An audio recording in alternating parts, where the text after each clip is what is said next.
Welcome guys sa akin channel, Kidnans TV, back again with another video. So ang gagawin pala natin ngayon guys ay magano tayo ng rubberized sa flooring, no. So bali sa pickleball pala yan na court guys, no. So ayan, hindi siya smooth guys, kaya i-check namin yung mga lubak-lubak at saka yung may mga malalim. So ang gagamitin ko diyan na masilya guys ay yung epoxy na non-sag at saka yung isa, yung concrete epoxy, isa Pioneer. So maganda talaga yung guys, no, yung naka-smooth sana yung flooring para maganda sana yung yung resulta niya, no.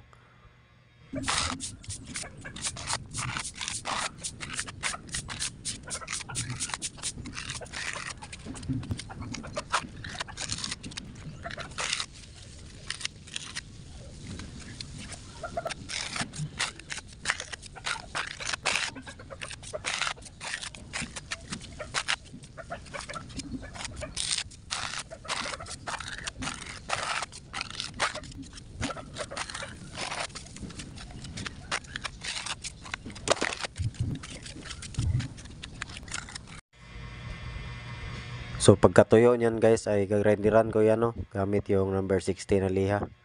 Tapos mag-apply tayo ng yung epoxy na sealer sa Davis.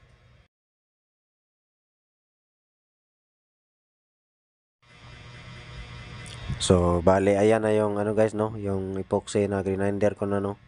So pagkatapos niyan saka tayo apply tayo ng Epoxyl Davis na epoxy sealer.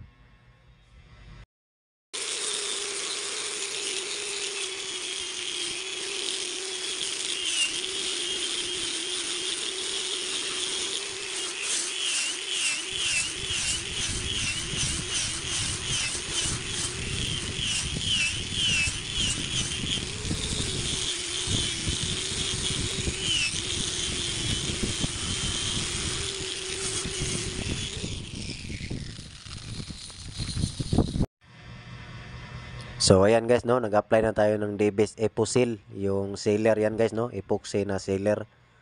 So may catalyst yan guys, no. So isang mano lang yung ginawa namin na diyan, yung epoxy sealer. Tapos pagkatuyo, so mag-apply tayo ng yung kulay na rubberized floor coating. So bale yan yung natin guys, no, yung kumbaga primer natin, no, bago tayo mag-apply ng kulay na rubberized.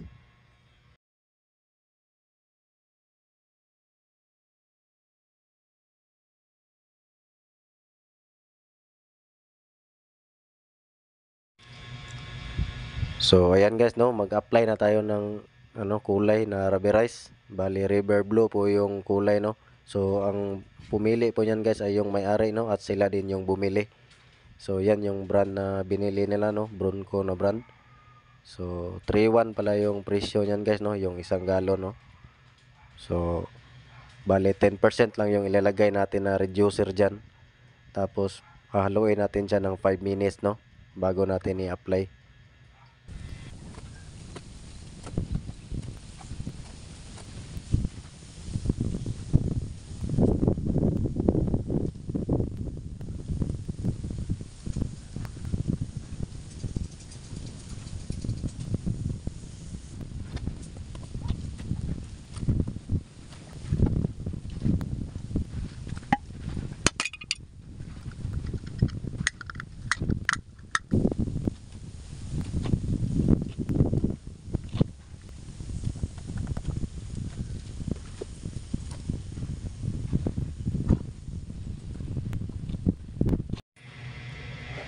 So ayan na guys, no, i-apply na natin yung kulay natin na river blue na floor rubberized, no.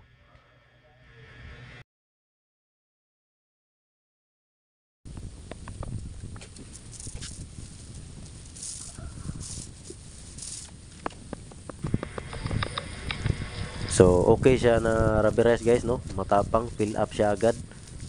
So natutuyo naman siya agad guys, no, bali naaapakan siya agad pag mainit ang panahon. Pero yung pinaka drying time niya talaga ay 3 days talaga siya.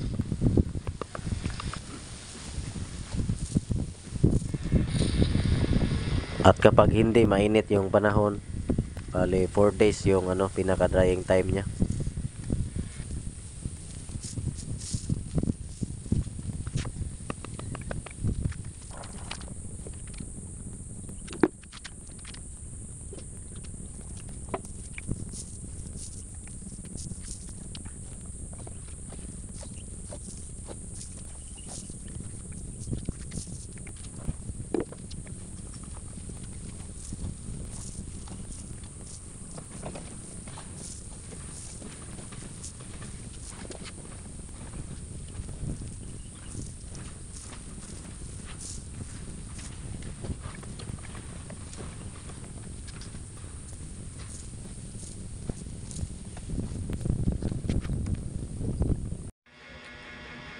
So, tapos na tayong magkulay ng blue guys, no? So, ngayon magguhit na tayo ng puti.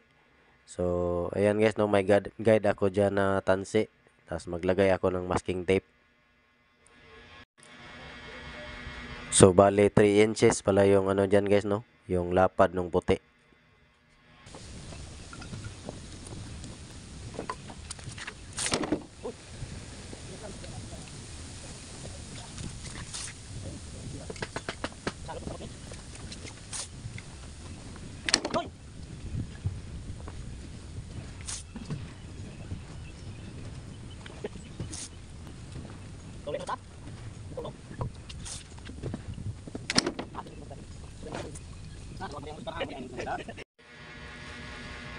So, bago ako magkulay ng puti guys, ay minasilyahan ko muna ng Acrytex cast yung ano no, yung bandang loob. Para pag tanggal natin sa masking tape ay malinis siya no, walang ano, lalagpas na pintura at madumi siya tignan no. Kasi wrap kasi yan. Pagka diretso natin yan ng puti, may makapasok na pintura doon sa ano. Pag tanggal natin ng masking tape may lagpas. Kaya isarado ko muna ng Acrytex cast guys no.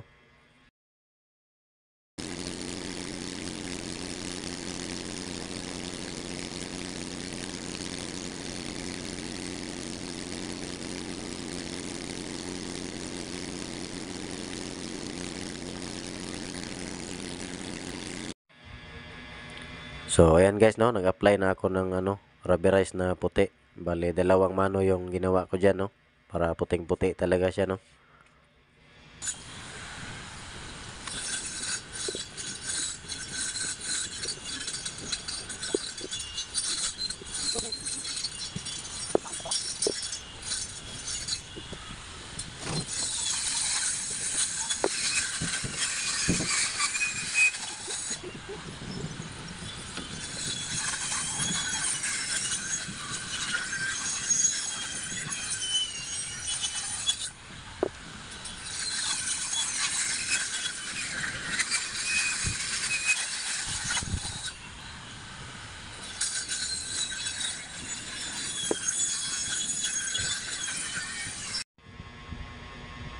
So, bali, ayan, no, tatanggalin na natin yung masking tape, guys, no.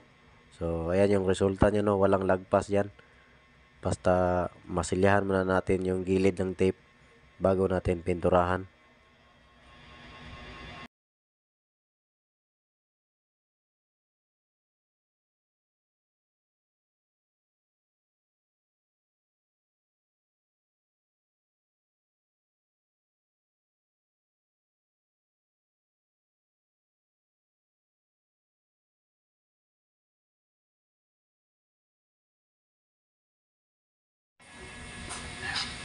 So, ayan na siya, guys, no. Tapos na.